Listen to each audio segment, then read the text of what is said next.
Hello and welcome again. So we're gonna do this second video on the OSCP preparation terminal command thing, whatever we're gonna call it. So I'm gonna just pop up some different commands, and I've been collecting some notes for the OSCP exam for you guys for some time, and decided that I'm gonna try and cover as much of this as I can. And really, it's a horrible long list I have of commands. It's just that whoa. So what I think I will do is that I'm going to create as many videos that I possibly think is fair. In a way, a weird word to choose, fair. But imagine that I would create like 15 videos. It could easily be 15 videos like this with commands. So I guess in respect for that, I'm going to create, I guess, maybe 5-6 videos about just terminal commands. And then I'm gonna do some sort of document you can download and use at some point. All right, so let's go ahead and do some Netcat stuff today. So Netcat is your friend. Whenever you are having a server online in some way, you need to connect to something, you can always go ahead and just type in Netcat and then whatever IP you can connect to. And if it's like a POP3 mail server you're going to connect to in a certain way, well, this is the command you're going to use. You're going to use port 110. You can also say that, okay, so what you want to do is just basically create the typical listener. Well, that is the way to go. If you want to understand the different, arguments that I use here, it is really easy just to go ahead and look up Netcat. If you're looking at these videos for OSCP preparation, I'm pretty sure you should be way beyond, asking the question, why is the V, the N, the P, and the L there? Anyways, this is port 4444. You can change that to your discretion, of course. You can also go ahead and say that, okay, so I want to use Netcat again, and I want to connect to some IP, let's say that IP, on this port. So that is another way for you to try to connect to something that is actually listening for your connection. Alright, so it is also possible for you to use Netcat to receive a file coming. So let's assume that you are having your Netcat, typical Netcat listener, on port 4444, and then basically you are having some sort of file incoming being sent to you. Well, then again, whatever file that is, whatever format it is, it could be like a shell you're sending, it could be like a script you're sending, you could be like an image, it could basically be anything. The other side of that's gonna send it, it's gonna look like this. So you have the IP address you're gonna connect to on whatever port it is, and then basically you will send whatever file you will send. So the path and the file, and that could be basically anything like home / share / whatever .sh as a script. So this is the way you can send files back and forth using Netcat.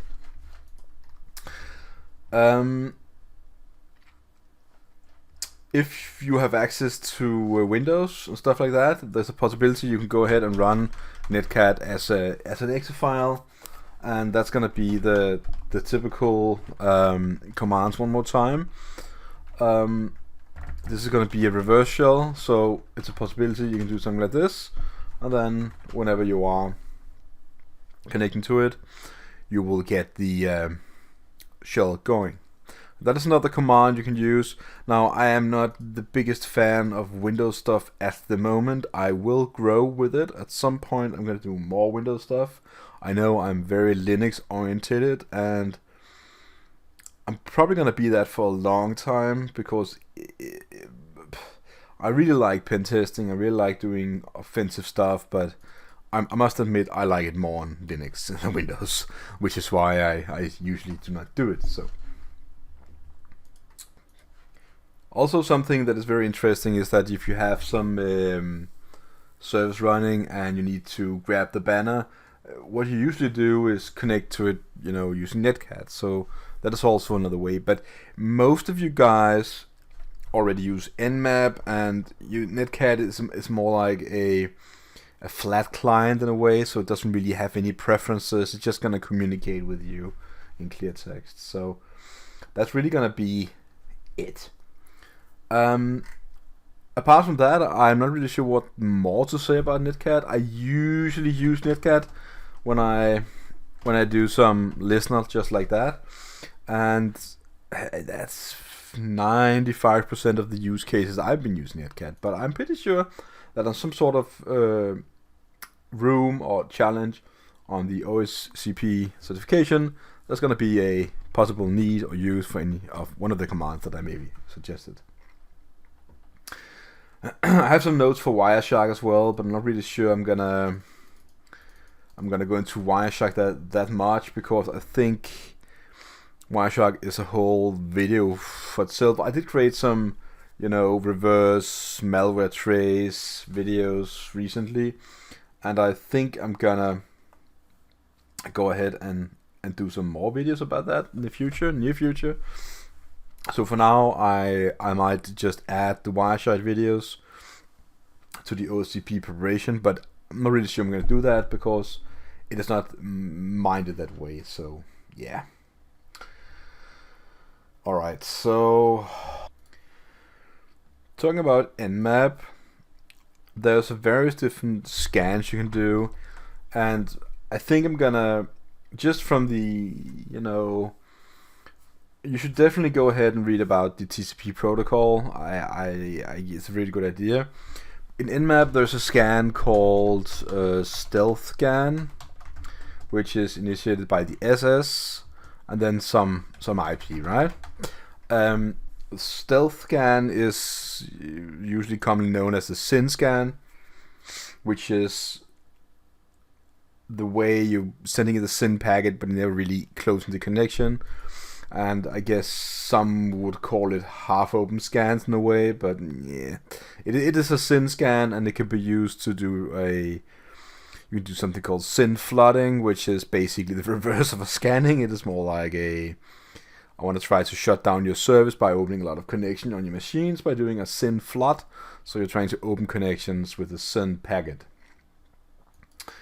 You can also do a stealth scan using the SF, again, just some IP, which is the fin scan, and depending on how the server's set up, it will either work or not work. But the important part is that you learn how to do different types of scans and utilize the different use cases in the correct environment. And it's a very difficult long sentence I just made there, but that is actually the way to go. You can also go ahead and do something called banner grabbing, and that is the composition of doing version scan and then the ST here, small t, and then some IP. So essentially you're gonna try and grab the banners and stuff and versions, and that's gonna be really nice. You can also just go ahead and say like, okay, so I want to grab just the OS, so it's going to be the capitalized O. I know much of this, you probably, when you run Nmap, you probably just write Nmap, SV, SC, and the IP. That is the common way. If you used to hack the box or try hack me, that is what you usually do. But it's not always the correct use case. You need to apply your scanning techniques to the correct context. And of course, whenever you're doing a certification and in a lab, it's very lab orientated, and I guess speed is of the essence in many of the exercises you're gonna do on the lab. So is it that important that you do a typical scan? And well, yeah, I guess I don't know really. I guess it's just a good idea to know how to do stuff, Okay, so if you just go ahead and write Nmap and some IP, that's basically just gonna scan for the most commonly used 1,000 ports, and that is not 1 to 1,000, but it's basically a lot of different used ports. That's gonna be very interesting too. Another thing that is particularly interesting for you to learn, if you type this and that, for example, you're scanning a range of IP addresses. So that's going to be a range from 1 to 255, and I guess in most cases you do that because maybe in other cases you even do that because the 10.10.10.0 is the network address, the 10.10.10.1 is probably a default gateway, and the 10.10.10.255 is your broadcast address. That's very normal, these kind of, 254 networks, so where we have network mask is 255, 255, 255.0. So that is one way you can do it. So alright, so this is the way you scan different machines for different IPs on network. There are many funky compositions you can do in Nmap. You can, well, how can I have a lot of commands, but I just think it's showing you something that is like dash this and dash that and aggressive and like very aggressive. It's just like, yeah, but you already know these kind of things. This is just a reminder list in a way, so you're gonna prepare. I guess one thing I want to mention is that in most occasions when you scan something and it doesn't come back, enable the no ping, because if you're scanning a Windows machine, they usually disable the ICMP protocol, and the ICMP protocol used for pinging also what you call discovery. So I would really recommend that if you're doing something with Windows, you want to pen test that, well, basically just run with pn flag set. It's easy, If you know the machine is up, why make Nmap ping it? Because it's gonna fail and it will not run Nmap then. So yeah. I have some different commands for DNS enumeration, and I think not really sure what to say about it. What do I have here? I don't have that command. Alright, so we could try to do stuff like host TNS and then do something like google.com, which is gonna basically give us some different name servers and stuff like that. But I'm not really sure how interesting that is for the OSCP exam to do name server lookup. I don't really think, from what I understood from the notes of the OSCP exam, the new one here in 2022, that they're gonna focus much on this. But there are different things you can do, and I think I'm gonna skip that because it's not really the most interesting thing, I guess. I think I'm gonna go back to Nmap a bit again and talk about scripts, because you can also do stuff. Let's just do some typical IP you want to see, but I know that there's some SMB stuff going. Then there's a possibility to run different kind of scripts, and I think many people, they do not use Nmap scripts as much as they should do. They are really nice and made for you to your own discretion. You can use whenever you need it. So this is the SMB OS discovery script, and yeah, I used it here and there. I'm not really sure if I used it in some videos I created, but I am doing other things than creating videos as well, and among them I do also hack. So yeah, I feel like that I want to open up a browser now and do like Nmap scripts. I think if you go to their official, you can see that there are different things you can put there after the script, and is there some sort of list somewhere that I can see? Official websites documentations are usually really bad, so let me just see, can I actually get a list of stuff?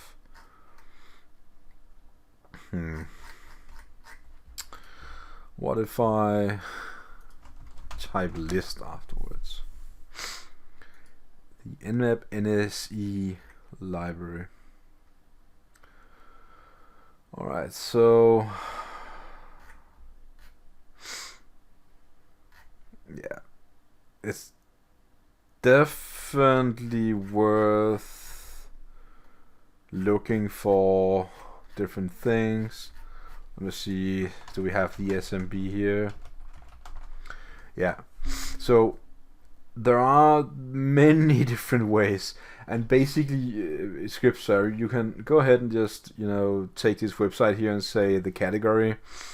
It's gonna be save, discovery, intrusive, brood, and there are so many things, exploit, you know. So you have something with, let's say, Samba, where there's actually vulnerability here that is intrusive. You have something with, let's say, DNS, broadcast, DNS blacklist, eternal safe, brute force. Let's do something different. As you can see, there are 100%, you know, so many scripts. So it's just a wild list of stuff, and I don't really see people use this too much. But what they probably need to do is to create some easier function to search through this, so it's easier accessible for people.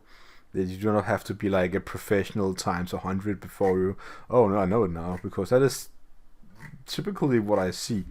There's also one for the heartbeat, for example. It's a little heartbeat here. It's safe, it's a vulnerability, it will discover. So you can go ahead and click it basically and say this is contains and you can see that it's a safe. It's gonna target the SSL protocol, and that's basically not existing anymore. It's TLSing. So yeah, I love the Nmap. It's really nice. Among many things you can learn, there's also a command called strings, which is, I don't know if did I say that? I don't think so. So if you take, say, strings on shell.exe, basically that's a reverse shell that I have created. Then you get all the clear text strings the command could find, and some occasions you will find some path here and commands being executed. And some occasions you can even find clear text stuff, you know, you can use. There is something here with, you know, you can see that this is the alphabet. But sometimes you also find, you know, passwords and other stuff. Using the strings command on executable files or binary files is a really good way for you to see. So let's assume that you find some commands being executed. I don't think there's anything right here, you know, just looking at it is a pretty num file. A lot of clear text in this anyways. Let's assume that you find some, let me just go ahead and write it. You find something like less, and then something again, and some file.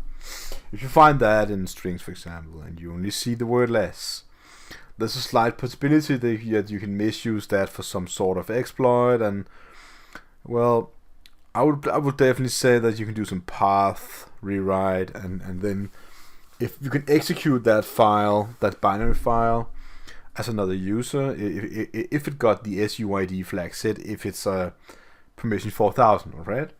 Then you can execute it as some other. If that is a higher privileged user, or just horizontal or vertical escalation, what you really want to do in the end is get vertical escalation, because that's gonna get you to root eventually,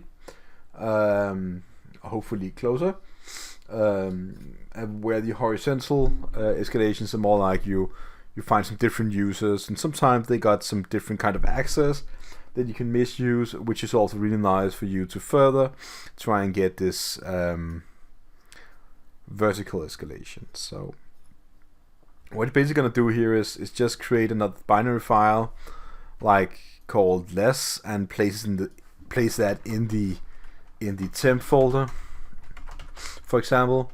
And usually the temp folder is one of those folders. There's a few, but that doesn't contain a lot of, you know, restrictions. So you can create files there and stuff like that, and yeah, it's easier. And what you then basically do is you just say, I'm gonna echo out all bin bash content to a new less. And what you then do is you say chmod x to the new less you created, and then in whatever way that binary file that you can execute, you execute that with sudo in the front. That is the typical way for you to misuse something. You know, I didn't say everything, but you also need to do some path rewrite, which is export path and then etc, etc. But that is the general way for you to do these kind of exploits. And yeah, I'm gonna clear the screen now. I want to start talking about a little more tooling stuff. We have our very famous command called GoBuster. I like that mostly so to directory exploration on some sort of URL, and as you can see, it's kind of grayed out, but that's going to be on any website you find. And if it's a port one, you just type the port and you do W for user share word list, and then whatever word list you why can I not type any word list you find interesting, and you just run the command. That is one of the most used commands for reconnaissance and that is what I usually suggest. You can also go ahead and use this derp tool, whatever it's called, or there are some other ones that is like graphical. I really don't like them. I like simple tools that does its job, and GoBot really does the job well. Another really interesting nifty tool is called Nicto, and you just do nicto.-h and then whatever IP you're gonna run Nicto and Nicto is a very, very good little tool to the different options, of course, but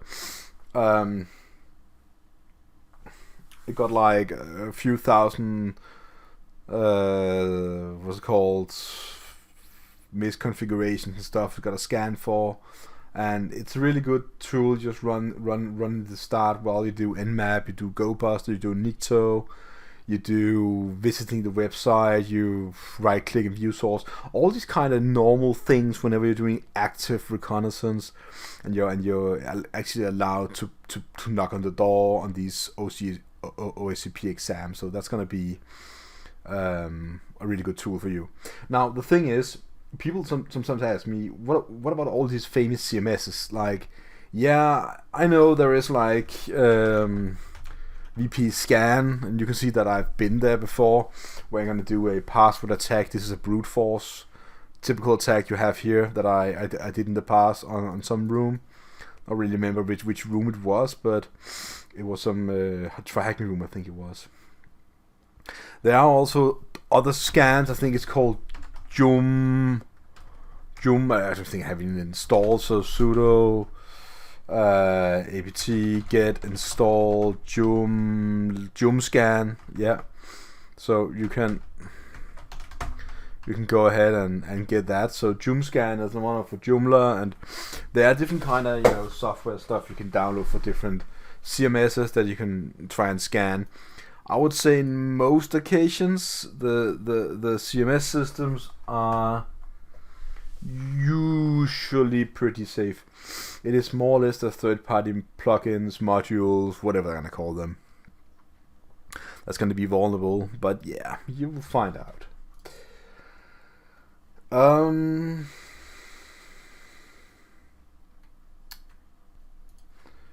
I want to quickly just visit the user share word list. I think it's called, isn't there a vFOSS inside of that? Then you do something like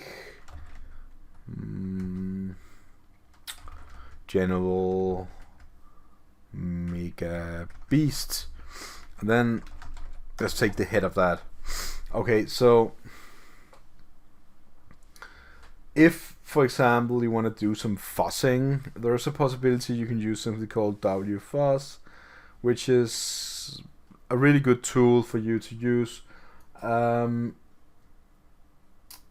not really sure which kind of example I want to give you, so let's do a help on it. Sometimes they do give some example. So let's go to Google just pretty fast and say like wFOSS example. Now, I'm not the best person to run FOSS attacks. I just usually don't do it. But there is some stuff here, you know, how to install it using pip, if you want to use that dependency manager. And you can see here that there is something about you say you want to FOSS for something, and it's using the flag -c, then you go back, of course, and just look it up. So you do, what is the -c for, and then you scroll up and look, it's for output with colors. So okay, we can beautify it, and I guess this is the user list, and -HS, we're not really sure what that is. And this is why you just need to understand how to look it up, because memorize all the kind of things is gonna be a pain in the in the somewhere, right? So it's gonna be show hide responses and stuff like that. So just some extra output, login name, and the most important part is the /d is the parameters, and then you basically FOSS for users. And I'm pretty sure this is just login form brute force, so we do not really have any whatever this is fuzzing is name, FOSS, password, FOSS, users, the text, yeah, single list, filter string, hide. So different ways to use, and I suggest you go ahead and use this Hacks Tricks website. And you know, fuzzing is, I would definitely use hide more in this particular case, because I would say fuzzing is not really about brute forcing, but I guess you can say that. Some different people do it. Another very interesting thing I see, you're gonna use the stick hide, and stick hide is basically just, you go ahead and say stick hide extract sf, and then you're gonna run it, and it's gonna ask you for any passphrase that you probably have, and then it's gonna try and extract whatever is inside this image, if there's a passphrase for it. So stick hide is a really good tool for you to use to extract stuff if there's some steganography going on. You can also go ahead and do like stick hide info r.jpg. Yeah, let's just, what can we pick? Do we have some sort of, do we have an image or something here? I have Brooklyn. So try to get information about the embedded data. Say yeah, and then we get the passphrase. So there are probably some other image I could try, like binary whatever, and yes, and of course enter passphrase one more time. So there are many different ways you can do a stick hide, and getting to the passphrase is, yeah, you need, in these puzzle rooms, you get it by some other means, you know. You find some clue somewhere, and this is probably the way to do it. So we are hitting around 30 minutes long video. I'm looking at my at my notes here, and I think I'm gonna. I'm not even a third into the notes. This is incredibly. Wow, so long. So, what my aim is that you get a basic understanding of how to think, the methodology. You will learn how to search more, because the key to the OSCP exam is for you to gather the full image and find the clues, do your reconnaissance, combine your forces. You know how to Google, you know how to search for stuff, you know how to use the correct words so you find what you look for. That is the key for all these kind of exams, and I have no way of showing you everything. I cannot do that, because honestly I don't even know what everything is. It's just me trying to help you to get the certification of OSCP by creating some videos. So I guess I'm gonna cut it short now for 31 minutes long video, and I will say I'm gonna see you again. Until next time, take care.